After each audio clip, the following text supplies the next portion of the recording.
Bonjour ou bonsoir à tous, vous qui regardez les vidéos, que ce soit le jour ou la nuit, ici DVD Pro Catch. Oui, encore, je sais, encore et encore, sur le DVD indépendant, je poursuis encore sur un spécial catcheur. Et celui que je vais vous présenter, c'est quelqu'un d'assez atypique, bizarre sous les bords. Il m'a un tout petit peu plu, malgré le côté spécial, mais ce n'est pas grave, je vais vous montrer ça tout de suite. The Delirious Masked Insanity. Donc un DVD sur Delirious, voilà. Moi je dis The Delirious, ou alors le Delirious, vu comment il est en plein délire. Et c'est pas pour rien, parce que vu comment c'est le type, c'est vraiment le type que j'avais déjà expliqué dans quelques reviews où je faisais des DVD de catch. C'est le mec qui ne fait que parler en faisant en parlant de manière incompréhensive. Et qu'il est assez étrange, mais très étrange. En même temps, ça se voit vu comment sa gimmick. Je suis sûr, quelqu'un comme lui dans la vraie vie doit être assez, on va dire, intelligent et pas con. C'est juste pour le côté divertissement. Et pourtant, comme j'ai dit, il m'a bien plu ce DVD malgré les petits trucs que voilà, j'ai pas su non plus fort accrocher. Mais on va résumer tout ça. Donc tout là. Vous savez bien qu'il y a deux DVD à l'intérieur, c'est pas la peine de vous les montrer. Même si des fois j'ai envie de vous montrer le côté dessin du disque. Mais bon, je pense que c'est pas non plus très important. Et qu'on commence directement avec le premier match face à Matt Sydal.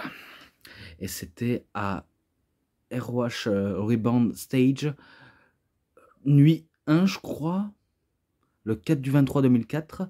Donc c'est début officiel à la Ring of Honor. Je me rappelle, il était pas mal de stratégie, de psychologie dans le match. Et il faut dire, entre Matt Sydal et The Delirious, ils ont l'habitude de s'affronter, vu comment ils sont de nombreuses fois affrontés sur le circuit indépendant. Même si on sait que The Delirious il est sur une autre planète. Soit c'est un lézard, soit c'est un iguane, ou alors un extraterrestre. Mais il a vraiment des tendances un peu lunaires. Très lunaires même. Et que, voilà, face à Matt Sydal, c'est Matt Sydal qui arrive à battre Delirious. Donc c'est lui qui arrive à le battre avec, si je crois bien, soit un airborne ou alors un genre de Spanish Fly. Si c'est peut-être pas ça, pourquoi pas ouais, peut-être un airborne ou un Shooting Star Press. Peu importe l'étendue de ça. Eh ben 3,50. Je mets ça tout de suite. Maintenant, match par équipe. Et ce match-là, il m'a un peu fait rire. Il m'a un peu fait rire sur les bords.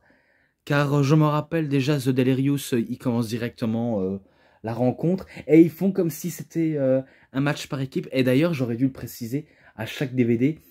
En fait, ils font comme si c'est dans un match par équipe. Mais en vérité, c'est pas un match par équipe. Entre autres, c'est un contre un contre un contre un.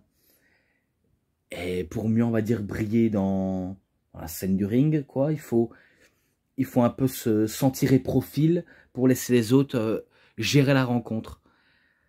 Et entre Delirious et Evans, je crois que c'est ça. Je me rappelle que Evans, malgré son côté street dance, eh ben, il se met en mode Karate Kid.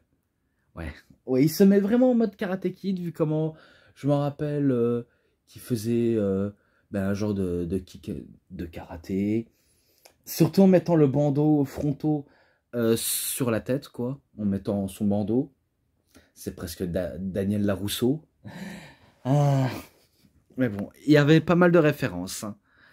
Tandis que quand c'était Joe, eh ben, lui, c'est un peu le côté sumo qui dégage en lui. Tandis que Ebisan, c'est le type masqué. Je sais qu'il catch encore dans la DDT Pro Wrestling ou encore d'autres promotions. Lui, je me rappelle, il m'a fait dire, ouais, vas-y, c'est pas crédible. Ouais, vas-y, il touche même pas. Voilà, c'est pas sérieux.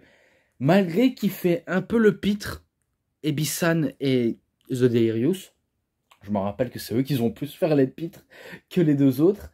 Je m'en rappelle que Ebisan faisait un genre d'atemi tranchant de manière lentement et Delirious il exagérait en faisant oh, et après il fait pareil en exagérant et même le public ils ont explosé de rire malgré qu'ils savent ce qu'ils font c'est pas crédible. Bon après les choses sérieuses se préparent après. Parce que là, je me rappelle, il n'y avait pas non plus grand-chose d'intéressant à raconter dans le match.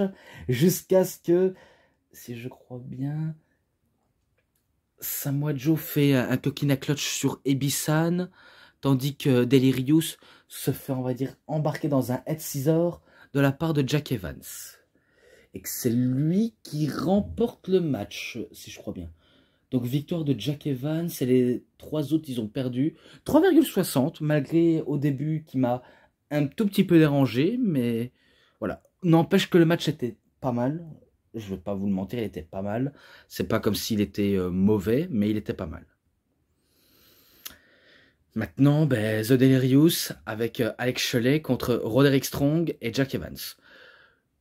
Peut-être potentiellement futur Ambassaï contre Generation Next, peut-être, vu comment Alex Shelley a quitté Generation Next, le groupe qu'il a formé, quoi. Et par contre, j'avais oublié dans l'autre, c'était Final Showdown, le 5/13/2005. Et dans celui-là où je suis en train de m'attaquer, c'est Nowhere to Run, 5/14/2005. Rien d'autre à raconter, si ce n'est que je sais que Delirious a la fâcheuse tendance à faire des genres de parlements comme un alien. C'est un peu comme un filtre de Snapchat, un coup qu'on commence à parler en prenant le filtre d'alien. En parlant comme ça. Ça me bute des fois, même si c'est des trucs tout cons. Je vous le cache pas, c'est un truc exactement tout con. Mais dans ce match-là, c'est pas un truc tout con. Malgré qu'ils font de temps en temps les pitres, surtout Delirious. C'est plus lui qui fait le pitre que les trois autres, vu comment Shelley déterminé à détruire ses anciens partenaires, tandis que ses partenaires veulent détruire Alex Shelley. Donc c'est vrai qu'il y a une différence de logique. Et pourtant, c'est victoire de Generation Next. Car ils arrivent, si je crois bien, à faire un backbreaker. Et ouais, Jack Evans aussi, il figure dedans. Ouais, je crois que j'avais oublié de citer. Il y avait Roderick Strong et Jack Evans. Je pense qu'il y avait peut-être un 630 degrés. Et que c'est encore Evans qui remporte la victoire. J'ai pas toujours forcément raison, mais je pense que c'est ça. 3,50, ouais. Pareil pour le premier de la note, quoi. The Delirious avec Bryan Danielson contre Alex Shelley et Jimmy Rave. Donc, The Ambassaï. Donc, c'est Dragon Gate Challenge. Et qui figure dedans. Ouais. Il figure dedans. Et que, malheureusement, j'ai oublié la note Globo. Et c'est mal parti. Vraiment, c'est très très mal parti. Même si je dois couper la vidéo en attendant de trouver. Peut-être que je le ferai. Comme ça, j'en suis source sûre. Donc, je pense que vous attendrez. Allez, à tout de suite. Bon, c'est bon, j'ai regardé. Et j'ai le regret de vous dire que c'est victoire de The Ambassaï. Car celui qui va encore servir de bouc émissaire, eh ben, c'est The Delirious qui se sacrifie au profit de Danielson. Donc, ce match-là, je lui mets un 3,60. Enfin, que je l'avais mis un 3,60. Et que ça va rester. Et pas de modification sur ce coup-là. Là, maintenant, à Better That or Best, le 4/1/2006. Delirious contre Ricky Raves. Alors, je me rappelle que...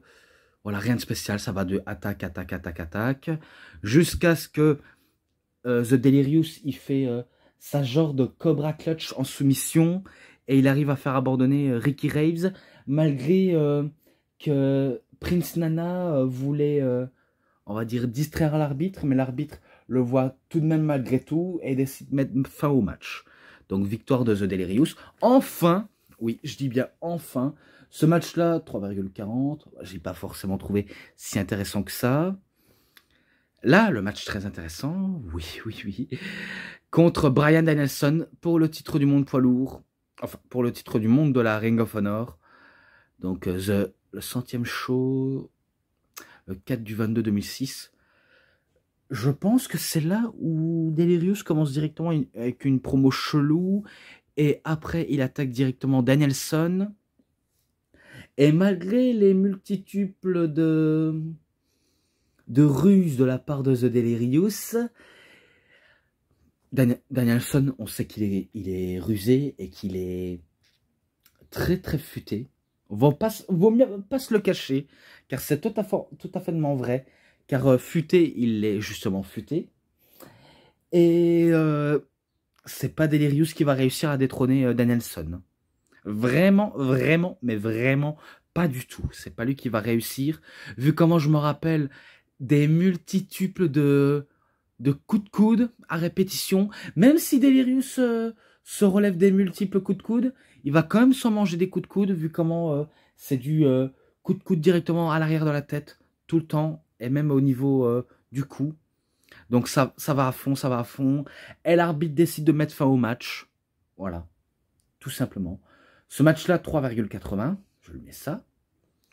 Ensuite, face à Chris Sabin, à Weekend of the Champions, Night 2, le 4 du 29 2006.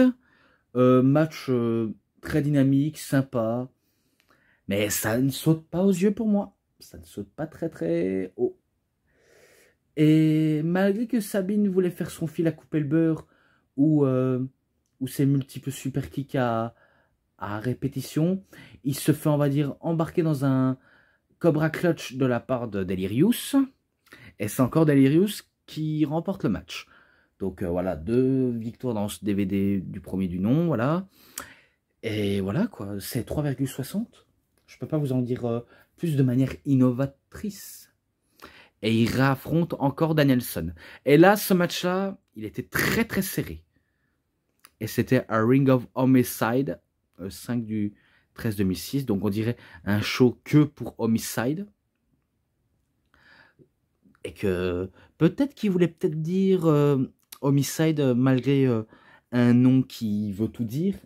Quand on crée un homicide, eh ben, on est considéré comme un criminel ou un meurtrier. Et que ce nom, ben, pour Ring of Honor, quoi. Vu comment Ring of Honor veut dire homicide, quoi. Le nom d'homicide, même si ça n'a aucun sens ce que je veux dire, mais j'essaie de me donner une petite raison. Même malgré ma raison, ne tient même pas la route. J'ai assez trop dit, j'ai vraiment assez trop dit, et que c'était peut-être la dernière chance pour Delirious, et que là, il voulait pas, on va dire, se faire désirer sa chance. Lui, il voulait aller droit au but, même si c'est pour aller dans la pitrerie, dans le côté comique de situation. Bref, ça rime pas, mais je suis en manque de rimage en ces temps-ci. Il tente des trucs, il veut à chaque fois faire tomber Danielson, mais celui-ci, il riposte en tentant à chaque fois son Crabblefilation, sans succès. Vraiment sans succès. Enchaîner les coups de coude, mais cette fois-ci, c'est Delirious qui répond avec les coups de coude. Donc, il répond, il se laisse pas faire. Mais après ça, c'est trop pour lui. Et si je me rappelle, c'est là où Danielson, il fait un crossface chicken wing. Et il n'a pas le choix, Delirious, d'abandonner. Dommage. C'est tellement dommage pour notre cher Delirious. Et ce match-là, 4,10. D'office, je lui mets ça. Maintenant, pour le titre pur de la Ring of Honor, à Time to Man Up, le 8 du 4 2006, face à Nigel McGuinness. Le match aussi était très serré, sachant où ça va nous mener. Bref, il y a tellement de trucs à dire sur le côté in-ring que je veux même pas trop m'attarder dessus. Ce serait très long. Si ce n'est que je m'en rappelle à la fin, Nigel McGuinness, il fait son Danielson. Oui, il fait son Crapple sur The Delirious.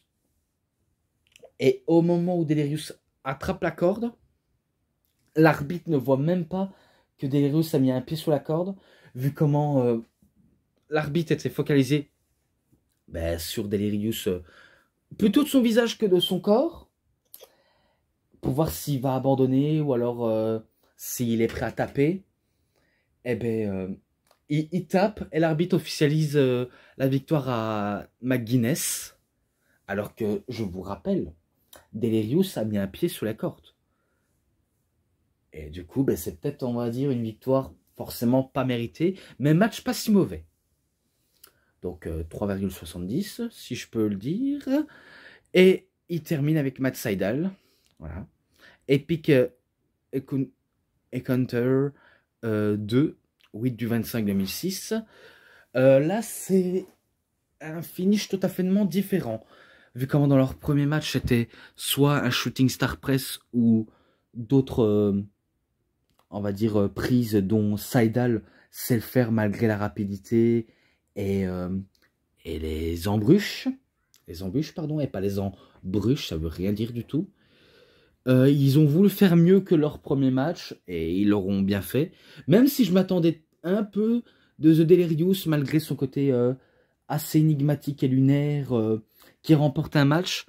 Car faut dire, ces temps-ci, Delirious, quand je veux dire ces temps-ci, entre les années qui suivent, sachez, entre les années qui suivent, voilà, je perds mes mots, c'est génial. Eh ben, il a enchaîné des gros matchs, ça c'est vrai, mais souvent des défaites. Pas mal de défaites, surtout de la part de The Delirious. Et qu'il était à fond. Il voulait battre son rivaux de l'indépendant. Mais voilà, faut pas déconner, c'est Sydal qui va avoir le dernier mot, mais il va finir avec un shooting star press. Non, non, pas un shooting star press. Avec un Spanish fly. Donc il termine ça avec un Spanish fly. Et le match, très bon entre les deux. 3,80. Et c'est victoire de Sydal, bien sûr. Maintenant au DVD 2. Et ce DVD, enfin, ce match-là, une partie du match est présent dans le DVD de A Decade of the Making, enfin, In the Making de Jimmy Jacobs et de P.J. Whitmer, mais sauf que c'était un extrait où ils font leur apparition. Et bien là, le match est 10 fois plus complète, car oui, c'est un match à 8 à élimination, en 8 matchs par équipe. Chicago Spectacular Night 2, le 12 du 9 2006. Donc les participants, même si vous les voyez, je suis quand même obligé de les citer. Delirious, Colt Cabana, Nigel McGuinness et P.J. Whitmer contre Brian Nelson, Jimmy Rave, Shingo ou Shingo Takagi et Jimmy Jacobs. Dans A Decade in the Making, j'avais dit que il y avait Lancy qui était aux abords du ring, et il y avait même aussi Daisy Ace qui voulait empêcher Lacey de prêter main forte à Jimmy Jacobs, mais sauf que P.J. Whitmer, il avait pris le pic à glace que Jimmy Jacobs avait sorti en plein match, mais qui s'était fait confisquer par Colt Cabana, et de manière expliquée, eh ben, le pic à glace est tombé par terre, et du coup ça permet à P.J. Whitmer de prendre le pic à glace et piqué sur Jimmy Jacobs, mais sauf que Jacobs esquive, et c'est Lancy qui se prend le pic à glace. Et c'était pas beau à voir, rien qu'à voir comment les filles à la Ring of Honor, malgré qu'ils ne sont pas non plus des catcheuses lambda, parviennent, on va dire, à prendre des risques à considérer exactement comme des hommes. C'est étonnant, très très étonnant. Donc c'est là où Jimmy Jacobs emmène Lancy au vestiaire, et après il s'occupe du cas de P.J. Whitmer. Je ne sais plus qui a été éliminé, mais je sais bien que P.J. Whitmer avait remporté le match. Je crois que j'avais un peu dit de la merde dans cette review-là. Tenez à m'excuser, vu comment j'avais pas encore vu ce DVD-là et ce match-là, et que c'est un petit peu normal que je me trompe. Et d'ailleurs, j'avais même pas remarqué, vu comment j'étais occupé à ça, j'avais remarqué qu'il que là c'était de la part de Delirious. Donc ça, j'avais complètement pas remarqué. Après que Colt Cabana, Nigel McGuinness, Jimmy Rave, Shingo Takagi, PJ Whitmer et Jimmy Jacobs se font éliminer, et bien il restait plus que The Delirious et Danielson. Et là on se dit, fastoche, ça va être Danielson qui va remporter le match. C'est fort évident. C'est ce qu'on croyait. Car Delirious, il était prêt à faire abandonner Danielson. Quoi qu'il en coûte, il voulait la victoire. Et c'était très très très serré, malgré les multitudes de prises, de soumissions. Danielson avait encore du jus. Hein. Il avait encore du jus, tandis que Delirious, on le croyait fini, et que c'est qu'un pauvre clown qui va se faire décimer. Eh ben, il a réussi à nous faire mentir, car c'est lui qui va réussir à faire un Cobra Clutch sur Danielson, et qui va réussir à faire abandonner Danielson. Donc, entre autres, c'est lui qui remporte le match. Honte à moi si j'ai oublié qui a gagné le match. Vraiment, c'est honte à moi. Mais c'est victoire de The Delirious, Colt Cabana, Nigel McGuinness et PJ Whitmer. Tandis que le reste, ils ont perdu. Ce match-là, je me rappelle avoir mis un 4,5. Et que ça va rester. Voilà. Et là, maintenant, il fait équipe avec The Generation Next, Roderick Strong et Austin Aries.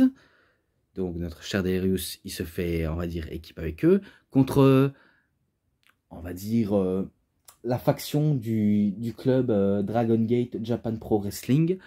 Donc, la faction de Shima, Shingo Takagi et Matt Sydal. Final Battle 2006, le 12 du 23 2006. Si je crois bien, c'est The Blood Warriors, l'équipe de Shima. Et bien, purée, c'était très, très, très serré. Malgré que Generation Next a tout tenté, tout surtout pour remporter la victoire et pour Delirious faire la moindre effort pour se faire, on va dire, quelque chose d'intéressant, pour être crédible, peut-être pour être champion un jour, que ce soit entre les compagnies, bref, peu importe les associations, ça reste bénéf. Ça reste très très très bénéf. Sans trop tarder, je croyais que c'était victoire de Generation Next, et finalement, c'est victoire de The Blood Warriors, avec Shima qui fait un package pile driver sur The Delirious. Et ce match-là, 4. Là, contre Kenta, victoire de Kenta, même si le match était très très très rugueux, très très même rugueux, car Kenta, il fait que des kicks, que ce soit au corps, au dos, de temps en temps à la tête, et Delirious, celui qui est côté fugueux, qui fait toujours un running knee du coin, alors que l'adversaire est couché, pas couché par terre, mais qui est assis sous le coin, c'est ce que je voulais dire, mais malheureusement, je dis un peu nimp, et ça me dépasse. À chaque fois, des coups de genoux qui tentent, à chaque fois, Kenta, très dur, hein, très dur à le mettre KO. Très très dur à gérer ce petit bonhomme. Hein. Et bien sûr, c'est à Reborn Against, le 5 du 11 2007. Malgré la tentative de surprendre de la part de Delirious, c'est Kenta qui renverse sa situation sur, bien sûr, Delirious, en faisant un go to sleep. Et voilà, tout simplement, 4,10. Oui, pareil, encore 4,10. Face à Adam Pearce, dans un Force Count Anywhere, à Reckless Abandon, le 11 du 3 2007. Ça commençait directement dans le public. Hein. Et oui, même si Adam Pearce, vous le voyez en tant que General Manager à la WWE, il sait aussi s'y faire dans un ring, même dans un combat de rue. C'est parce que on ne voit pas non plus de trop inconvénients à la part d'Adam Pearce, parce qu'on sait que Adam Pearce a arrêté de catcher, pour raison blessure, et ça je comprends. Au moins qu'ils prennent des risques sous le ring, eh ben, ils restent tranquilles au bureau à gérer les opérations. Mais pourtant, il va, on va dire, se faire battre par Delirious. Je me rappelle, ils étaient dans un genre d'échafaudage alors que Adam Pearce avait l'avantage.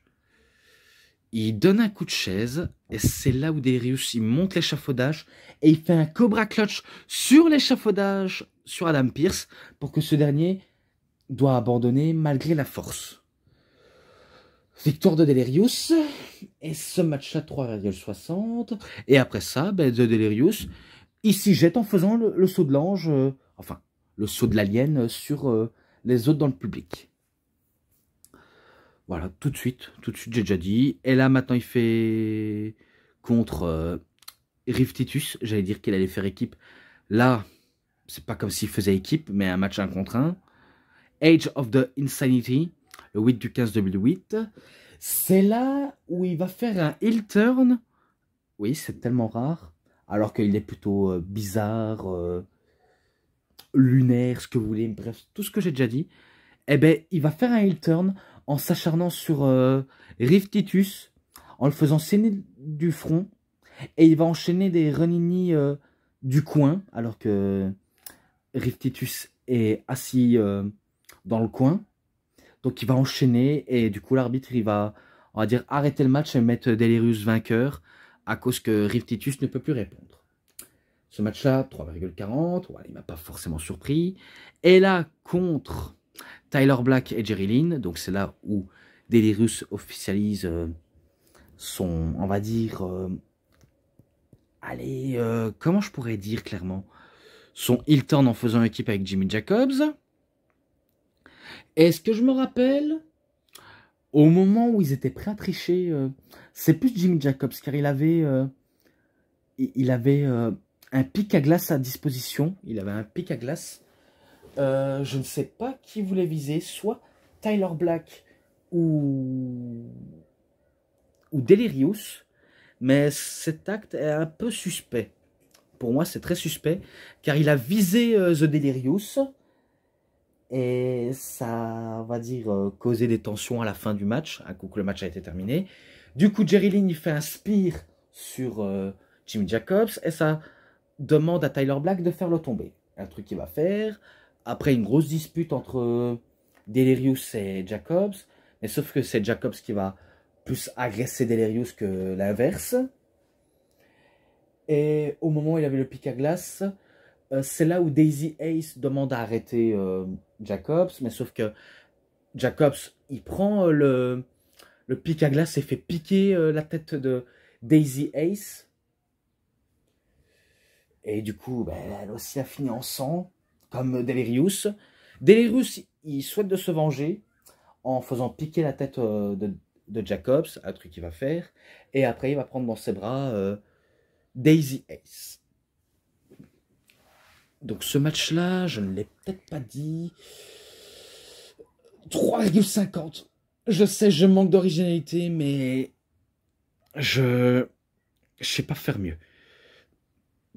Donc là, maintenant, il affronte Jimmy Jacobs à Markham Street Fight. Ah, d'accord, c'était un match à stipulation.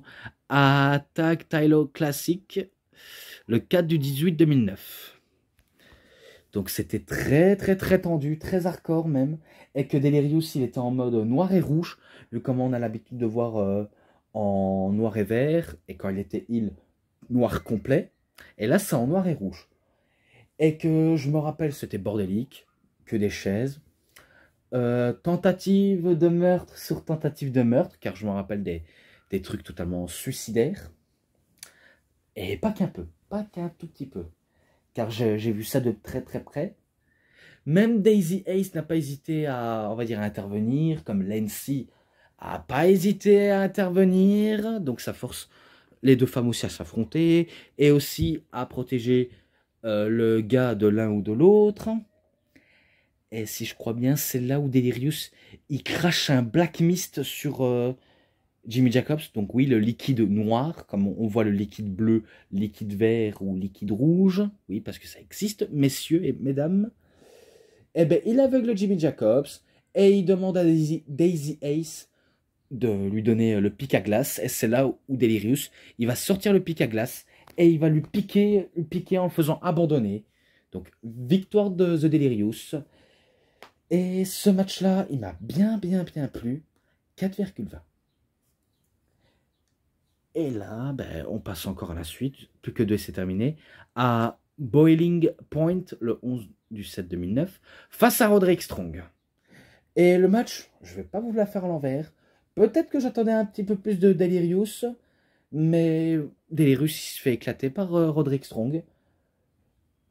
Malgré qu'il se fait éclater, eh ben, Delirious il voulait remonter la pente avec des multiples comebacks et tenter son Falconero et aussi sa torsion de la tête en faisant, je sais pas, on va dire un slam et que comme si on tombait sur la tête.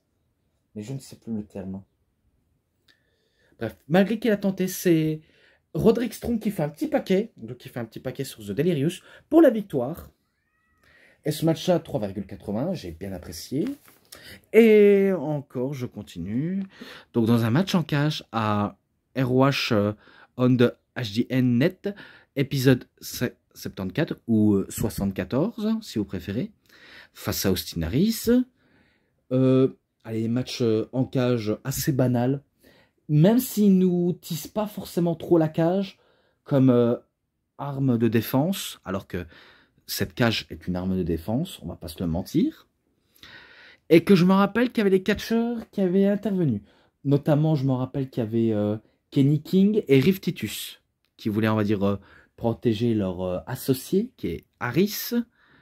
Malgré qu'ils se font protéger, eh ben, enfin, qui se fait protéger Harris, ça va pas servir à grand chose. Ces sbires ne vont pas, on va dire, réussir à venir à temps.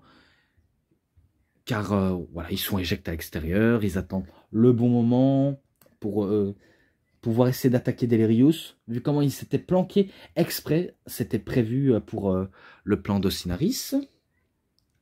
Et que Harris, il se fait étrangler par un Cobra Clutch de Delirious et il abandonne au-dessus de la cage. Et ça officialise la victoire à Delirious. Et après, un peu plus loin, ils attaquent Delirious à deux en faisant un genre de pile driver en manière soutien en équipe. Et après ça, ben, Harris, Kenny King et Riff Titus, ils partent sur les huées de la foule. Et que ça s'arrête ici. Ça s'arrête vraiment ici. Et ce match-là, il n'est pas mauvais non plus. 3,90. 3,90 même si vous avez compris. Mais je lui mets ça. Voilà. J'ai tout détaillé. Si ce n'est que, voilà, c'était pas non plus un disque facile à, on va dire, à tout citer, mais j'ai dit de ce que je pouvais. Donc, les matchs et l'ensemble, 3,90, 3,90 si vous préférez, mais je lui mets ça. Voilà, je ne sais pas ce que vous en avez pensé, même si je sais que Mister Sinoche ne fait que dire super ta vidéo l'ami, alors que je suis sûr qu'il ne regarde pas ma vidéo. À moins qu'il regarde mais qu'il n'en a rien à battre et qu'il fait comme si ça l'intéresse, alors qu'en vérité ça l'intéresse pas, car je ne je ne trouve aucune passion chez cette personne. Mais bon, je vais pas critiquer parce que sachez que maintenant j'en ai plus rien à battre. Voilà. Et pour moi c'est un bien pour un mal. Et que maintenant je dois m'arrêter ici. Donc c'est tout pour cette review, c'était DVD Pro Catch. J'espère que ça vous aura énormément bien plu. Et si vous avez aimé cette vidéo, vous savez ce qu'il vous reste à faire. Likez la vidéo, commentez, partagez, abonnez-vous à ma chaîne et cliquez sur la petite cloche pour avoir plus des notifications et des prochaines vidéos. Et moi je vous dis bonne journée, bonne soirée à tous. Au revoir tout le monde pour une prochaine vidéo. A plus à tous les fans de catch. Allez, bye bye tout le monde.